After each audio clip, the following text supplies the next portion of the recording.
The day it happened was a marvelous sunny day down in New Zealand, Aotearoa, and I was whitewater rafting with a friend, and we walked up this gorgeous, beautiful forested hill to the top of the mountain where we could put our raft into the water. And I was 14 years old. I think she was maybe 16, or she was a bit older than me. And we also had two instructors that were there who had briefed us in the morning on what to do, because of course whitewater rafting is an extreme sport and one of the things that people go to New Zealand for. So off we went into this incredibly powerful river, and our boat went down, and we got to the highlight of our journey, which was a 10-meter drop. I think that's 32 feet. Wow. Drop. It was big. And down we went, and we landed, and we were filled with adrenaline, and it was spectacular, and we kept going. And it was so good that we said, let's do it again. And the instructors were like, sure, we have no one else on, let's go do it again. Now, this time as we walk back up the mountain, because it's a big river, right? You got to walk a fair bit up and carry the raft. The sky started shifting. It got a bit darker. The clouds came over. The weather, the mood shifted somewhat. And in we go now for the second round. And this time when we got to the same waterfall, the nose of the raft tipped and the boat fell upside down. And I went out of the boat. I think the others must have as well. I don't know. And I went down deep into the water, and I grew up a swimmer. I grew up on the beaches, and so I had a natural swimmer's response, which was to throw my arms out and to try and swim because I was in water.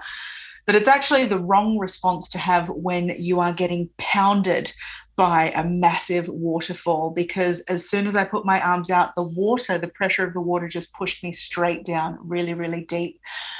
And as I opened my eyes, everything was black around me. I was that deep down, and I actually didn't know which way was up, down.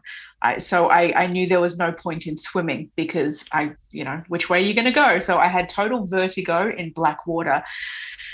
And in that moment, I also knew this is my last breath. And in the moment of knowing this is my last breath, I was filled with panic. And the curious thing is, the second after I was filled with panic, I was filled with total calm. It was like switching from one, just like that, total panic to total calm. And the next thing I saw in the black water, I had my eyes open, was a horizon of light. And it was just glorious, soft light, but bright, but soft. And from that horizon of light, walking towards me, was my then living grandmother, so my mum's mum, and she actually comes from a whole samurai lineage, and that's become a powerful part of my journey.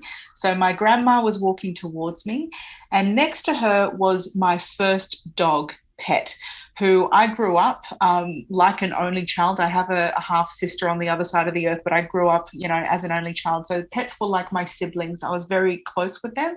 And this was my first one, who was deceased at that time. So I had a then living and then deceased beings come towards me who I recognized. And I remember thinking at that time, I was only 14, I was thinking, that's unusual. What are you doing here? And with that thought, this male voice very close to my ear said, Nicole, remember to breathe. And with that came the recollection of the not the coaches, but the instructors that morning, that we have to curl up like a ball, because I had a life vest on. And so I curled up like a ball, and sure enough, I went up from dark green water to light green water up to the bubbles, and I surfaced at the top.